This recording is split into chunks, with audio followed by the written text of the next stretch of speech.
Au niveau de moi, ce que j'ai pu en vivre, c'est sûr, c'est une pratique qui a apporté un espace de, j'appellerais ça d'incarnation, c'est-à-dire le fait de pouvoir se placer dans quelque chose de très centré dans son quotidien. Moi, j'avais une pratique de yoga avant, donc une pratique dans laquelle je me sentais très bien au niveau de la détente du corps, de la respiration. Par contre, c'était une pratique qui était en dehors de ma vie quotidienne. L'intérêt du Tai Chi Chuan, tel qu'on le présente dans l'art du Qi, c'est d'avoir une pratique en mouvement. Donc ça veut dire une pratique que l'on peut coller à ce que l'on vit dans la vie. Donc je pense que pour la plupart des personnes, ça leur apporte déjà un état de détente, de bien-être dans le corps. On fait bouger toutes les articulations du corps, donc il y a déjà quelque chose qui permet d'être bien dans son corps physique. C'est aussi une pratique qui va aider à respirer tranquillement, à se centrer, à être détendu, donc à pouvoir aborder la vie d'une manière centrée et de pouvoir être aussi dans la relation à l'autre d'une manière centrée.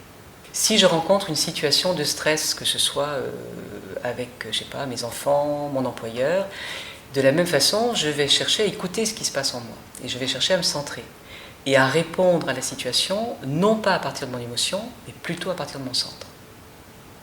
Comme le ferait un samouraï, en mettant les choses à leur juste place. Je ne suis pas un samouraï. Mais par contre, dans l'intention, c'est un peu la même chose. D'essayer d'avoir une attitude juste, quoi qu'il se passe dans ma vie. Et je pense que pour les élèves, c'est un élément important. Ça peut changer beaucoup de choses, ça va dépendre de chacun, déjà, puisqu'on a tous un peu un monde, on se construit une réalité intérieure, et même si on en parle avec les uns enfin les autres, ce sont souvent des réalités différentes. Donc la pratique va résonner en chacun de manière différente. Il y a des personnes qui vont apprécier de pouvoir être plus détendues, de pouvoir se décompresser plus rapidement.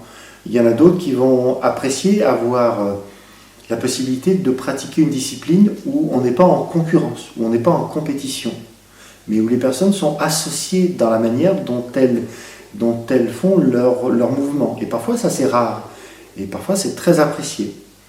Il y a des personnes qui vont avoir la nécessité, pour des raisons de santé par exemple, de respirer un petit peu plus profondément ou un petit peu plus calmement. Donc il y a beaucoup de raisons pour lesquelles on peut avoir envie de pratiquer ce genre de discipline. Comme j'ai envie de dire, toutes les disciplines qui travaillent sur l'énergie vitale. Parce que l'énergie vitale, c'est ce qu'on appelle le Qi, circule dans le corps et va favoriser un bon état de santé. La médecine chinoise, par exemple, en acupuncture, est une médecine qui a des milliers d'années. Et c'est une médecine qui va essentiellement travailler en préventif, en curatif aussi, mais surtout en préventif, pour permettre à l'individu de rester en bonne santé.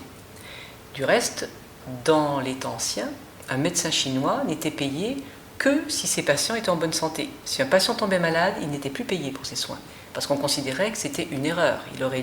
Ce médecin aurait dû faire en sorte de soigner correctement son patient pour qu'il reste en bonne santé. Donc le travail sur l'énergie vitale, c'est vraiment le fait de maintenir une bonne circulation énergétique pour se maintenir le plus possible en bonne santé. Donc ça fait partie, cette pratique-là, l'art du Qi fait vraiment pratique de toutes les techniques traditionnelles qui permettent de maintenir un bon état de vitalité et de santé. Donc ça ne veut pas dire que c'est la panacée, parce que la santé c'est aussi un état émotionnel, un état mental qui est associé. Donc ça veut dire qu'il faut aussi savoir être présent à la façon dont on vit ses émotions, la façon dont on se met dans des situations de stress, la façon dont on pense, tout ça va être inclus dans notre état de santé. Mais la pratique de l'art du Qi est vraiment un grand support par